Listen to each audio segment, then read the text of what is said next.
Hey everyone, it's Sleepy Reader, aka Damien, and I'm back again with another countdown with my comic book thoughts. And some Starbucks Nitro Cold Brew. I don't quite know why I love it so much. It's kind of like drinking a beer somehow. So this past Wednesday, which is now, 6 days ago, I picked up actually more than 14 books, and I read 14 of them, so I'm going to do a countdown of those 14. And there was some others that I picked up, but I have to read the back issue, so it was a big week of comics, and I read a bunch of them, and then I had a really busy weekend, and very active and very hot. So I've just finally finished up with the others, but I am still glad I'm doing these videos to keep me on that weekly schedule so that when the next books come out tomorrow, I'll have time to read them and I will be relatively caught up with all things recent current comics. So it's funny, I thought that it wasn't that good of a week, but then when I finished reading and piled them all up, there was tons of good books. But of course, my least favorites come first because I count down. So at number 14, sadly, was Legends of the Dark Knight. This series that is written and drawn by Derek Robertson, an artist I admire a lot, and he's a perfectly fine writer. But the just so standard, so familiar to me as a longtime Batman reader, Batman cliches were so prominent here. The whole should we kill the Joker or not kind of thing, and he doesn't kill the Joker. In fact, he risks his own life to save the life of the Joker. And oh look, a clue that appears to be from the Riddler, but then it's not. We introduce maybe a new character. So yes, this is a key issue now. Maybe I can sell it for some big bucks. I don't think I'll keep getting this. I mean, it's perfectly entertaining.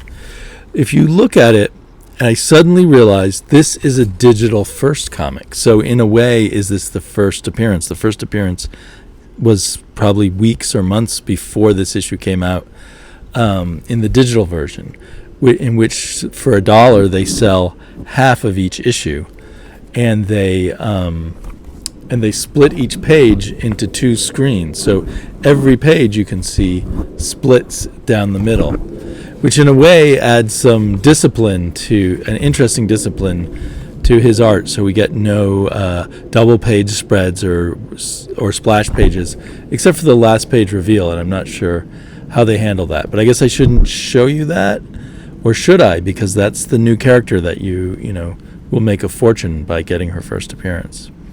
So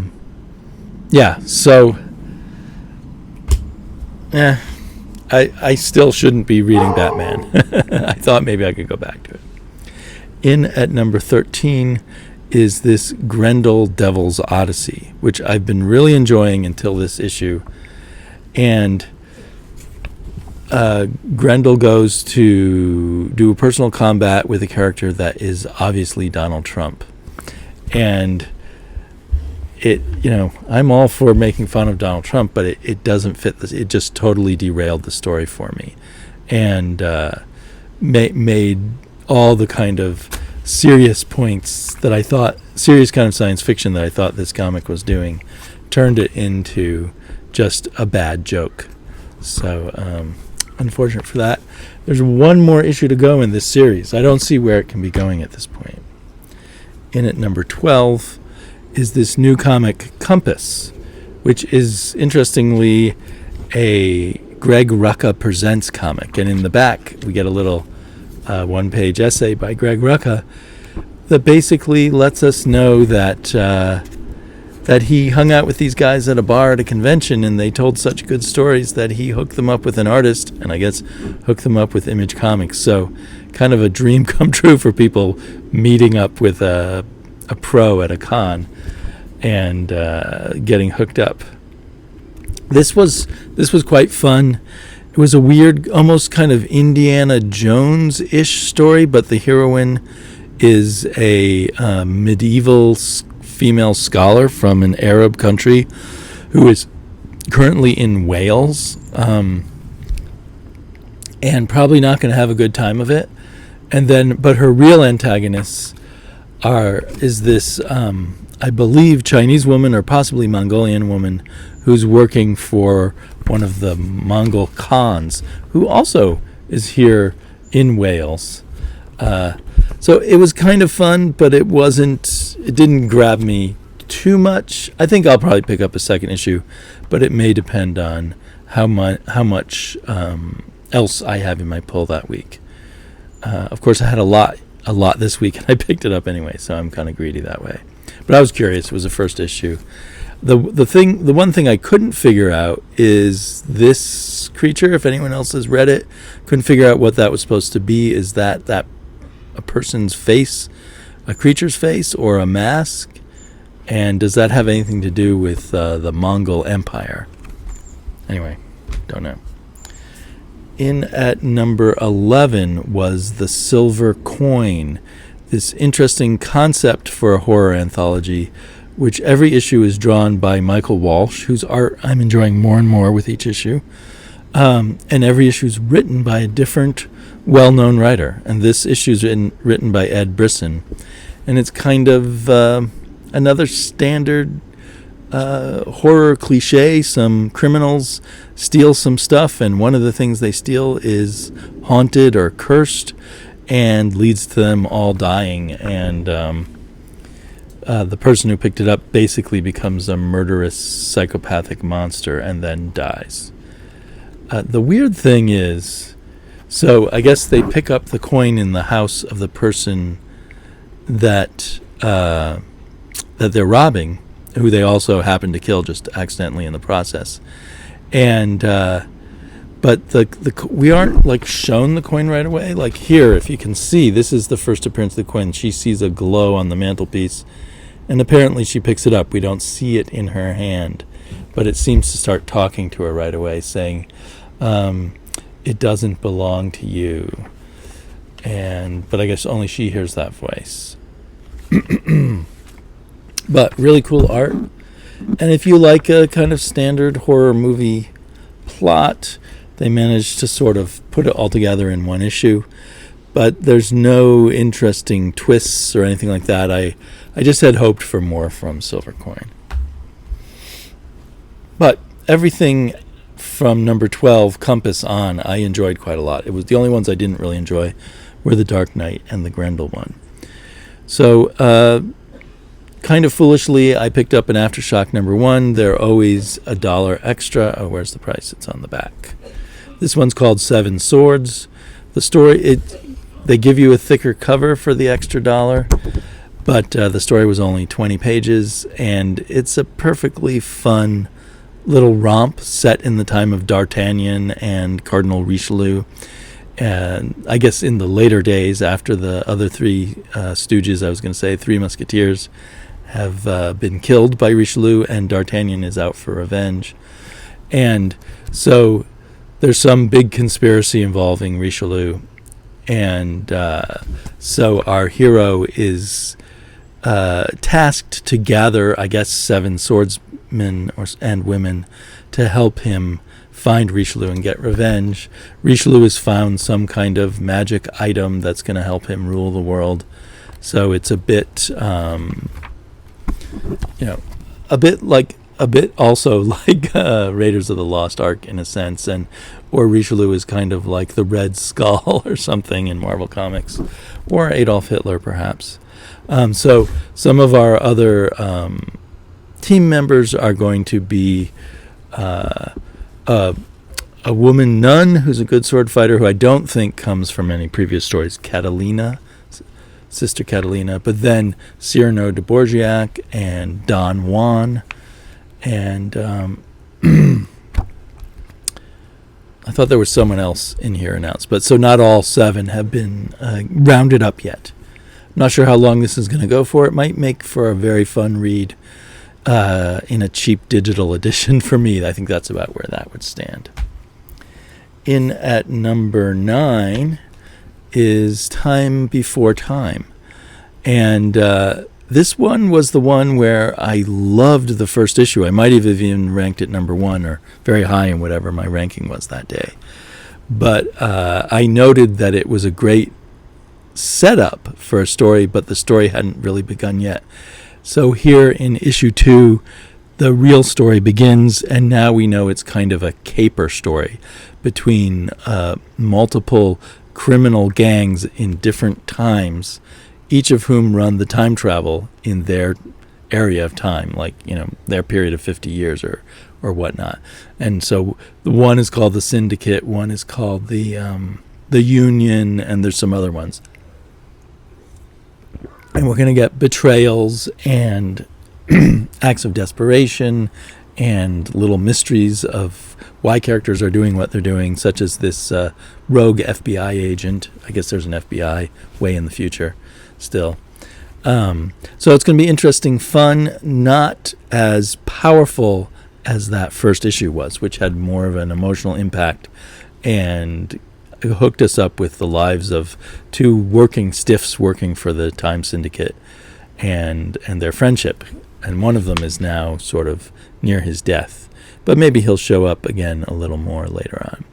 I really enjoyed the simple art, and I feel like last week after reading the 7 sidekicks of I forget what the full name was, but that really simple art by Schweizer made me sort of crave other very basic art. So this art by Palmer, I guess it is, Joe Palmer, and with nice, very simple colors by Chris O'Halloran, I found very satisfying and hit the spot nicely.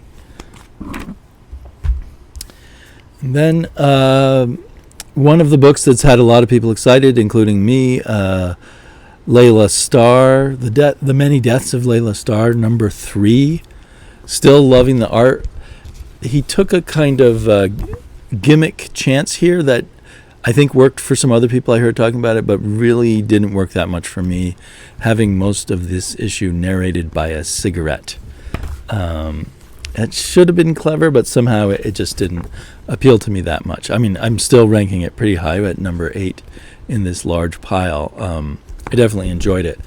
But I think with each issue, I've enjoyed it a little bit less. The first issue I really loved. But actually, talk about simple art that's not so simple. The art here is fantastic. The color here is fantastic. And Philippe Andrade did both. So he is really a prize, I think, in the world of modern indie artwork. Really dug the visual look of it. Ultra Mega, that's what it's called. It's number 4, and I ranked it at number 7. It was a fun thrill ride, some cool stuff. I think I cared more about what was going on in issue 3 than I have now in issue 4. Issue 3 so far was kind of a peak for me. I might have ranked that near number 1 last time. But anyway, I enjoyed this a lot. It was a fun read. I do and I guess they're gonna not be back. This is the last issue until 2020. So I guess we have to wait at least 6 months, which makes sense because they're like 48 pages each issue. And again, a one-man show. Well, except for the colors. But James Herron is writing and drawing it, and that's a lot of work. He couldn't put out 48 pages every month forever, but I kind of wish they did this as a 20-page comic and had it made it able to come out more frequently. But I guess this is the length that he felt most comfortable with, so it's the length they're doing. An interesting new character was introduced here, this girl who seems to have all kinds of engineering, giant robot building prowess. So I'm hoping that she will continue to be a thing in the next arc. Ultra Mega's been a lot of fun. It feels kind of all over the place, with the kaiju who are now tiny, and the eyeball man who gives people powers, and just a bunch of other stuff that I don't fully understand. But I'm having a kick reading it all. So I look forward to it coming back in 2020. Okay, and something totally coming to its conclusion was Resonant, number 10, the final issue, at least as far as we know. And I put this in at number 6. I loved this series. This final issue did the job, and it was a good final issue, but it didn't... It just wrapped things up. It didn't add anything particularly new. I mean, I was sort of anticipating this might be my number one thing of the week. Fantastic art. Really fantastic colors by Jason Wordie. I think the colors really make it, but the whole art team is fabulous. And we're given thankfully our characters get a relatively happy situation at the end, as happy as you can be still living in this post-apocalyptic era of insanity here. So very good. If you haven't read Resonant, I would say try to pick it up now that it's all done. Jupiter's, at least if you're like me, and if you can stand another post-apocalyptic story. Jupiter's Legacy Requiem. I was not expecting to be that excited by this, but in the end I really liked it, even though there were bits and pieces I struggled with. I'm assuming not every issue is going to be this double or almost triple-sized issue, and they did charge extra for that. But I think it's supposed to be 12 issues, and 12 issues of art like this by Tommy Lee Edwards, who also did the coloring. So instead of his normal sort of heavy black ink kind of art, this is him in control of the coloring and giving us an amazing pseudo-painted comic that it's just a thrill to look at it. So Mark Millar has great taste in artists. And I hope that Tommy Lee Edwards makes a lot of money from this, even though the show was canceled. And it's kind of sad. At the back, there's a editorial from Mark Millar where he is gloating over his show being the number one show in the world. Little did he know that high ratings number did not last, and I guess it was a very expensive show to make, and the ratings weren't that good, and they have already canceled it. So hopefully that won't harsh the sales of this too much. I read the 2 main graphic novels of Jupiter's Legacy when they came out, so in single issues, and enjoyed them a lot. And of course they had fantastic art by Frank Quietly, a very very different style. This is a Frank Quietly cover. And but at this point I could only remember the barest outlines of what had happened. And so Millar did not do a great job of telling me who all the characters were. I knew from the beginning that we were following children of one of the main characters in the previous series, the villain and the young heroine who had teamed up together and fell in love and brought down the good guys turned into bad guys. And now their children are kind of the major players in the world, I guess. But for instance, I couldn't tell, was that at first as I was reading I thought maybe that was the mom, or was it the sister, or is it someone's wife or girlfriend. It was hard to parse out who all the characters were, and some I could, but some I couldn't. And then right in the opening sequence we have, what's he called, the New Utopian? Is that what he's called? Okay, I'm forgetting his name. But the major Superman-like hero, he saves New York from a tidal wave. And I guess, it's just unclear how he does it. I guess maybe he freezes the tidal wave. We see the tidal wave there approaching New York, and we see someone say "freeze breath?" ?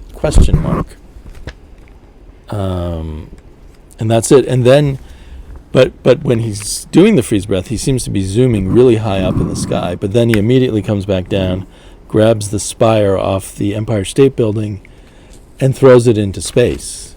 But what is he throwing it at? Is he throwing it at this satellite? And then the satellite blows up? I guess that's what happened. It just wasn't that clear. And is that apparently defeated the bad guy, who later turns out to be a 13-year-old computer hacker. But anyway, other than some quibbles about that, once I figure out who's who, this seems like a really fun postmodern superhero comic book. Post Alan Moore, you might say. And I like that kind of thing. Another variation on what if superheroes were real? What in the real world, what would that look like?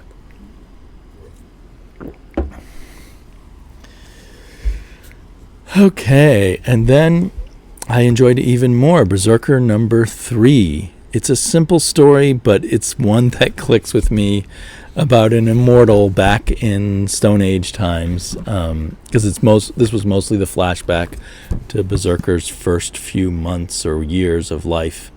Apparently, this child of a god, who his mother and father prayed to, who grows up to become an adult within 2 years, and then brutally slays all the tribes around them so that they will be safe. And I don't know, it just played out in a really interesting way. Of course, great art by Ron Garney, and he is born to draw that kind of Conan stuff and does a great job of it.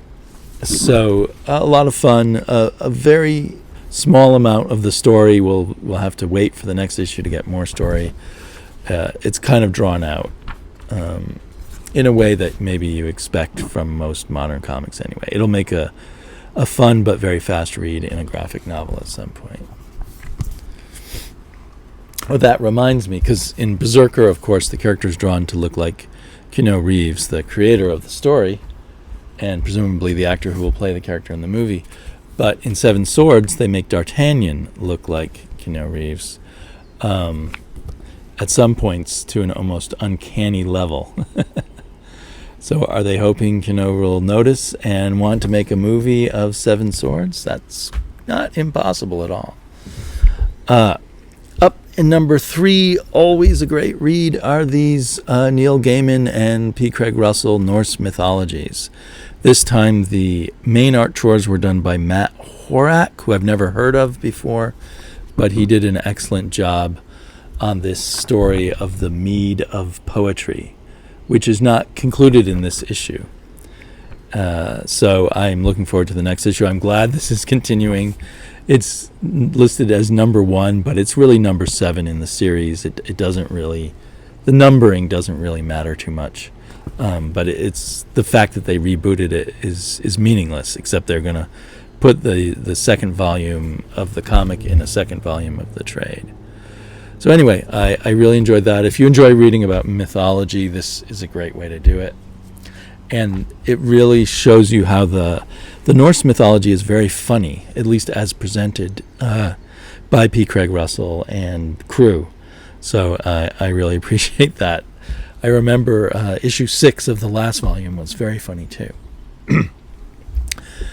Less funny, but fun to read, Isagio Jimbo, a part 1 of 2 parts called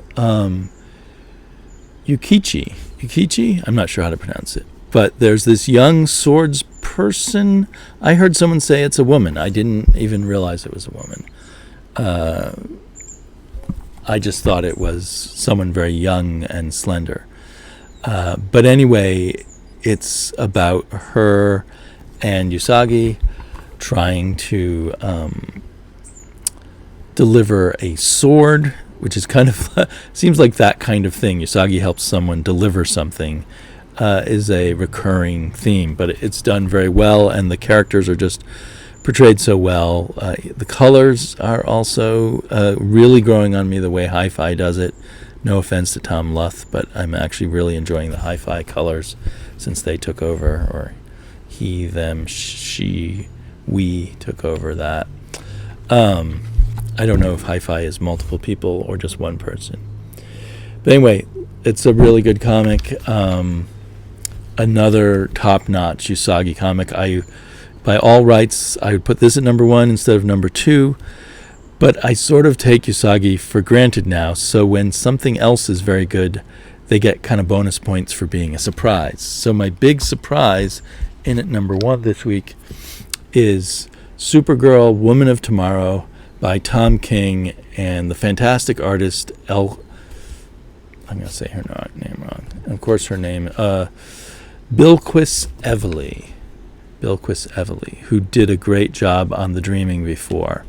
And did she draw Batman something in Future State or somewhere? I thought I read a Batman story by her. Anyway, Tom King's landed himself a marvelous artist, marvelous colors too, by Mateus Lopez, I guess.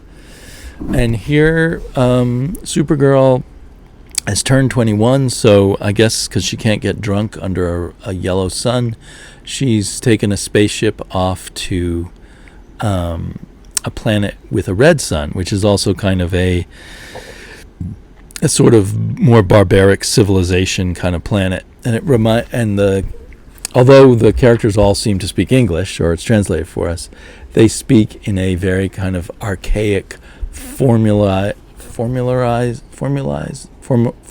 way that is very convincing and fun to read, and it makes me think of reading a Jack Vance novel where everyone tends to talk in interesting, flowery ways and speak indirectly in certain ways. So Supergirl has come here to get drunk, but gets mixed up in this other young girl's need for revenge against someone who killed her father. And complications happen because of that, which causes Supergirl's spaceship to launch without her. Apparently it has an automatic launch, which is kind of inconvenient. So far, it's a good, solid side adventure of Supergirl, and we can't yet see what Tom King is mucking about with. I even read this issue with my daughter, and she really liked it. But will Tom King, in the 7 issues to come, continue in a direction that I can read with my daughter? Generally, I think of his work with superheroes as, in some sense, undermining them, or you might say challenging them and the basic ideas behind them. Or, as I often think of it, as he secretly dislikes superheroes and wants to knock them down. But so is there going to be knocking down here, or is this going to be a more straightforward adventure?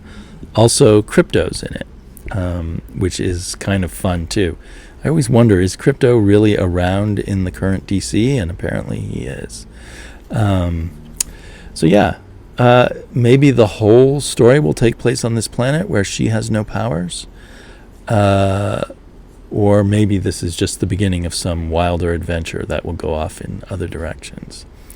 So at the moment, though, it looks like, Kara Zor-El is becoming like Conan or John Carter of Mars.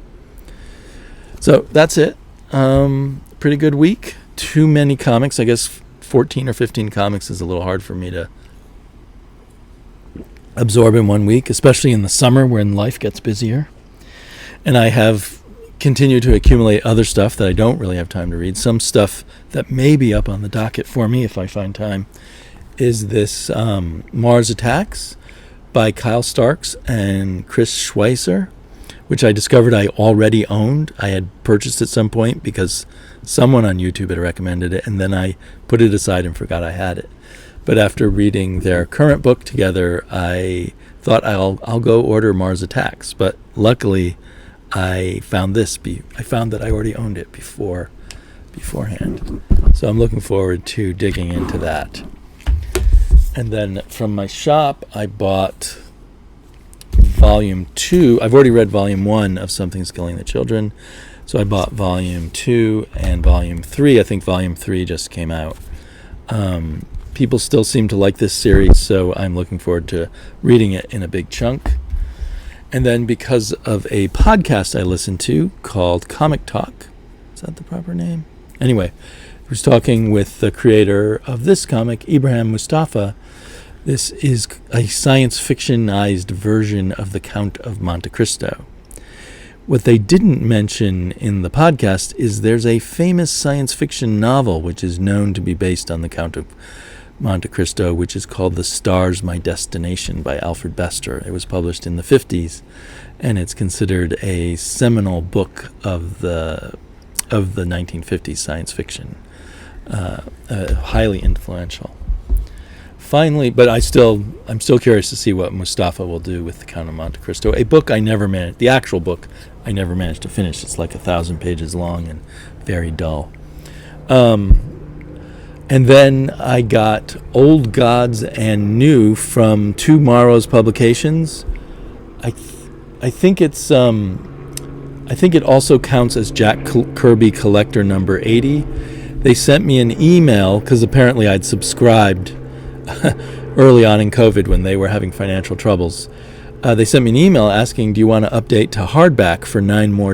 And so, you know me, I'm a hardback addict, so I agreed to that. And very shortly after that, this hardback arrived, and it's a beauty. So this is everything you wanted to know about Jack Kirby's New Gods and his godlike characters that came before and after the New Gods. So let's see. There's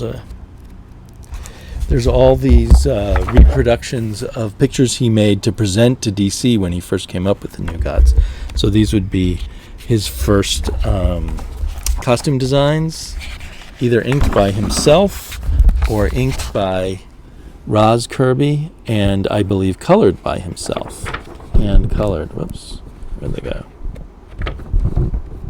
So I thought that's very cool. I haven't read more than a few pages in here yet, but I'm enjoying thumbing through it and seeing all these goodies.